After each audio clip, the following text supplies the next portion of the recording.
Friends, बेटा आज हम अपनी कक्षा 7 में हिंदी का पाठ 18 पढ़ेंगे, जिसका नाम है भाग्य का फेर। भाग्य होता है बेटा किस्मत, किस्मत का फेर। देखिए, बात कोई 1.5 दशक पुरानी है। दशक होता है 10 साल पहले की पुरानी है। मैं एक संस्थान में कार्यरत था, मतलब उस पर संस्थान में कार्य करता था, जिसका राज्य के लगभग सभी नगरों में कारोबार फैला हुआ था। मेरा कार्य था सभी नगरों के अधिकृत विक्रेता, विक्रेता होता है बेटा बेचने वालों से उधार की वसूली करना।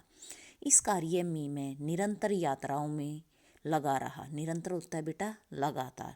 और आदत ऐसी पड़ गई थी कि यदि किसी दिन यात्रा न की तो रात को नींद नहीं आती थी। कब कहाँ जाना है यह सब पूर्व निर्धारित होता है, पहले से ही निश्चित होता था।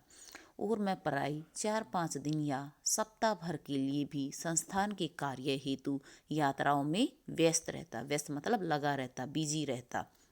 अधिकांश यात्राएं कष्टदायी होती थी। कष्टदायी होता है बेटा कष्ट देने वाली।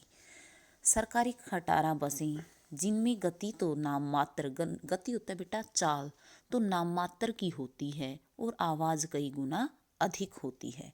गंतव्य तक पहुंचने में, गंतव्य होता है बेटा वह स्थान जहां हमें जाना होता है, तो वहां तक पहुंचने में जैसे पहिए स्थिर कर लेती है। निजी सवारी हो तो आदमी स्वतंत्र रहता है, परंतु सड़कों पर बढ़ते यातायात के साधन तो जैसे एक दूसरे की गति को रोक देते हैं। यात्राएं जैसे नए अनुभव करने का बड़ा साधन है। पलक झपकते ही बड़ी दुर्घटना घट जाती है, इसलिए वाहन चालक हेतु संयम आवश्यक है। संयमी प्राय दुर्घटनाओं को वश में कर लेते हैं, और जो लोग असंयमी, जल्दबाज, धैर्यहीन वाहन चालक अपने साथ साथ निर्दोष होता है बेटा जिनका कोई दोष न हो, यात्रियों को भी दुर्घटना रूपी दंड का भागीदार बना देते हैं। यात्राओं में कौन किस रूप में किसको ठग लेगा, कहाँ नहीं जा सकता। लोग ठगी के नए नए तरीके खोज निकालते हैं। एक बार अपने यात्रा क्रम में मैं जब इलाहाबाद से वापस लौटने के लिए चला तो संध्या हो चुकी थी, मतलब शाम का समय हो चुका था। परंतु अंधेरा होने में समय शेष था। शेष होता है बेटा बाकी था। अगस्त का उमस भरा दिन था। दुकानदार ने मुझे स्कूटर पर बैठाया और लीडर रोड पर ले आया। मुझे अलीगढ़ तक जाना था। लीडर रोड पर दिल्ली की ओर आने वाली बसें मिलती हैं। मैंने एक साफ सुथरी डीटीसी बस का चयन किया और उसमें चढ़ गया। दुकानदार अब भी मेरे साथ था। कंडक्टर अपनी सीट पर बैठा हुआ था, परंतु बस में मेरे अतिरिक्त होता है अलावा कोई 4-5 सवारियां ही थी। मैंने अलीगढ़ का टिकट लिया। अटैची को सीट के साथ लगाकर चेन डालकर ताला लगाया। अटैची में मैंने हफ्ते भर की वसूली की नकदी रखी हुई थी। इसके अतिरिक्त मेरे वस्त्र बेटा कपड़े व कुछ पुस्तकें जो मैं सदैव मतलब हमेशा यात्रा में साथ रखता था। तभी मेरे साथ आए दुकानदार ने कंडक्टर से पूछा, बस कितनी देर में चलेगी? 15-20 मिनट लगेंगे, कंडक्टर ने उत्तर दिया। आइए पांडे जी, अभी बस चलने में देर है, कुछ खा लीजिए। रात भर का सफ़र है, रास्ते में खाने योग्य कुछ मिलेगा नहीं, आइए। मैं भी कंडक्टर और अपने साथ आए दुकानदार के वार्तालाप होता है बेटा बातचीत को सुन रहा था, और इस बात पर निश्चिंत था कि समय से बस मिल गई। मैं दुकानदार के आग्रह को स्वीकार करने के लिए तैयार न था, क्योंकि अटैची को बस में छोड़ना पड़ता, जिसमें बड़ी धनराशि होता है बेटा पैसे रखे हुए थे। परंतु वह न माना और अंततः हम कंडक्टर को 15 मिनट में आने के लिए कहकर समीप के बाजार में चाट खाने चले गए। जल्दी खाकर कोई 10 मिनट में हम लौट आए। दुकानदार के पास स्कूटर था, इसलिए आने जाने में भी देर न लगी। परंतु जैसे ही हम लोग लौट कर आए, वहाँ से बस नदारत मतलब जा चुकी थी, अनुपस्थित थी। यह देखकर हमारे चेहरों पर हवाइयाँ उड़ गई का मतलब है अनहोनी के भय से हम हैरान हो गए। बिल्कुल पागलों की भांति हम इधर उधर देखने लगे। दोनों की हालत समान थी, न एक दूसरे से प्रश्न पूछ सकते थे न उत्तर दे सकते थे।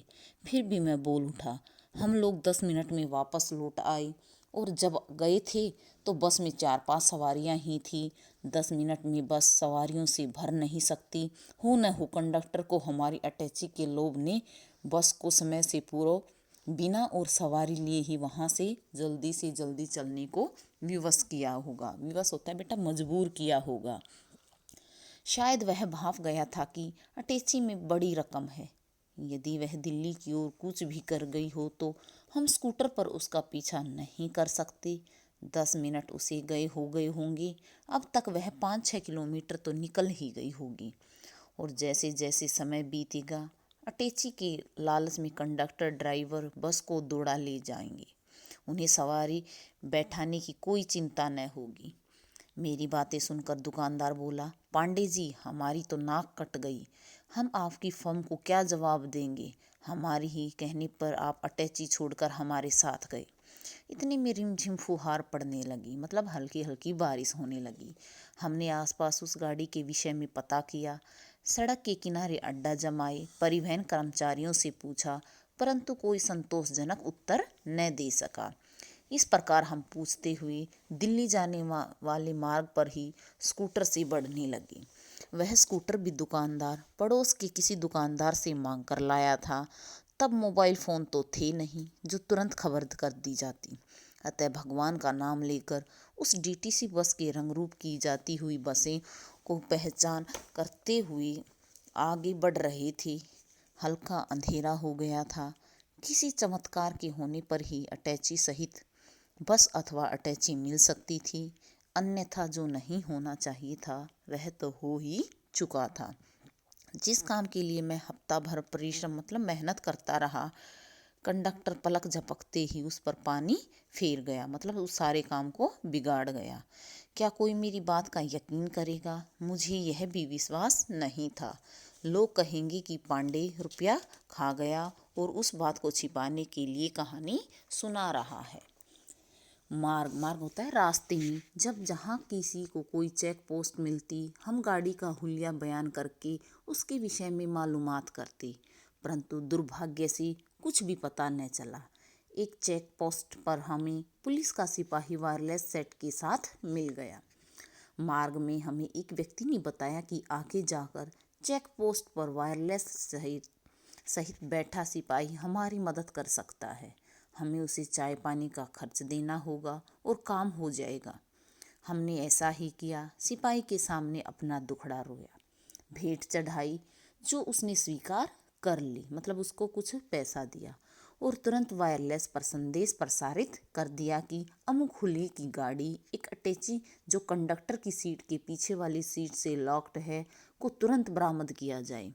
मामला संवेदनशील है। अटैची के मालिक थाना दर थाना होते हुए आप तक पहुंचेंगे। जल्दी करें, गाड़ी निकलने न पाए। टोल प्लाजा पर भी सख्ती करें। हमने उसका धन्यवाद किया और स्कूटर आगे बढ़ाया। अब आप निश्चिंत हो जाइए, गाड़ी बच नहीं सकेगी, वह बोला। मार्ग में पड़ने वाले थानों और पुलिस चौकियों से भी पता करते हुए हम आगे बढ़ते रहे। हमें यह जानकर अवश्य तसल्ली हो गई कि उन्हें वायरलेस संदेश के द्वारा उस गाड़ी के विषय में सूचना मिली है, परंतु गाड़ी उनके क्षेत्र से निकल चुकी है। एक थाने से यह भी सूचना मिली कि उन्होंने गाड़ी को रोकने की कोशिश की, परंतु ड्राइवर ने रोकी नहीं, उसका पीछा किया जा रहा है। अगले थाने से पता चला कि गाड़ी न रुकने पर सीओ साहब स्वयं गाड़ी का पीछा कर रहे हैं। सभी थानों को अलर्ट कर दिया गया। अलर्ट होता है सचेत कर दिया गया। अब लग रहा था कि वाकई कोई चमत्कार होने वाला है। हम वहाँ से 5-6 किलोमीटर आगे गए होंगे। रात के 8 साढ़े 8 बजे का समय था। सड़क के दाईं ओर एक थाने का बोर्ड लगा था और वहाँ सिपाही बाहर गश्त पर था। हमने उससे मालूम किया तो पता चला कि बड़ी मुश्किल से गाड़ी को रोककर उसकी तलाशी ली गई और अटैची को बरामद कर लिया गया, परंतु गाड़ी सरकारी थी, वह दूसरे राज्य की थी, उसे जाने दिया गया। हम दोनों तुरंत थाने के भीतर गए तो मुझे दूर से ही हेड मोहरिन के समीप रखी हुई अपनी अटैची दिखाई दी। हमने तुरंत आगे बढ़कर उसे नमस्ते की और अपने आने का कारण बताया। उसने हमें घूरा और अटैची तथा हमारे विषय में आवश्यक पूछताछ की। वह बोला, अटैची खोलकर सारा सामान चेक कर लीजिए। मैंने अटैची का ताला खोला। भीतर सारा सामान ज्यों का त्यों रखा हुआ था। हमने उससे अटैची ले जाने की अनुमति चाही। उसने हाँ कहने पर हम अटैची लेकर थाने से बाहर आ गए। भला यह चमत्कार ही तो हुआ, दौड़ धूप से बेकार नहीं गई और पुलिस ने अपने कर्तव्य का निर्वहन किया, मतलब पालन किया। थाने से बाहर मुख्य मार्ग पर आकर मैंने साथी दुकानदार से विदा चाही, परंतु वह न माना। बोला, यहाँ से बस में बैठना सुरक्षित न होगा, लूटपाट हो सकती है। मेरे साथ वापस इलाहाबाद चलिए, वहाँ भोजन आदि करके तब प्रस्थान मतलब रवाना हो जाइए। अटैची की खोज में उसके असीम होता है बहुत अधिक योगदान को देखते हुए मैं फिर उसके आग्रह को टाल न सका। हम इलाहाबाद से 80 किलोमीटर दूर थे। अब पुनः होता है दोबारा इलाहाबाद जाना था और कुछ घंटे बाद फिर से इसी मार्ग से बस में बैठकर गुजरना होगा। कहीं अब कोई दुर्घटना घट गई तो मैं पुनः स्कूटर पर बैठ गया। स्कूटर ने फिर से इलाहाबाद का रुख किया। रात्रि 11 बजे हम लोग इलाहाबाद लौटे। उसने एक अच्छे रेस्तरां में मुझे मनपसंद भोजन करवाया और बस तक बैठाने आया। मैंने उसका आभार व्यक्त किया और कहा कि जिस मुसीबत का उसने होशो हवास कायम करके सामना किया वह काबिले तारीफ है। 12 बज चुके थे। इस बार मैंने कानपुर तक का टिकट लिया। सुबह कानपुर पहुंचा, फिर अलीगढ़ की बस में बैठा। कन्नौज से 4-5 पुरुष बस में सवार हुए जो बड़े बेचैन से जान पड़ते थे। उनमें से कोई नहीं तो कोई कहीं बैठ गया। एक ड्राइवर के समीप बोनट पर बैठकर शीशे के पार देखने लगा और एक मुझसे आगे की सीट पर बैठ गया। लगभग 25-30 किलोमीटर आगे जाकर वे कहीं उतर गए। उनके उतरने की थोड़ी देर बाद मुझसे आगे बैठे आदमी ने शोर मचाकर कहा, गाड़ी रोकिए, मेरी जेब कट गई है। गाड़ी रोक दी गई। सब लोग उसे उत्सुकता मतलब हैरानी बस देखने लगे। उसने पतलून होता बेटा पैंट की जेब से कटे फटे कागजों को इस प्रकार लिपटे हुए रूप में दिखाया जैसे रुपए लपेटकर टिकट पॉकेट में रखे हों। वास्तव में उसकी बगल और मुझसे आगे उन्हीं 5 में से एक आदमी बैठ गया था जो यह खेल खेल गया। जिसकी जेब कटी थी वह तो जैसे तड़प रहा था। उसे देखकर सभी सवारियां दुखी और उदास थी। जरा सी भूल और जरा सी सजगता भाग्य को उलट पुलट कर देने के लिए पर्याप्त है। पर्याप्त मतलब काफ़ी है। संपूर्ण होता है सारी घटनाक्रम से निकलते उलझते मैं बस यही जान सका। तो ये था बेटा हमारा पाठ 18।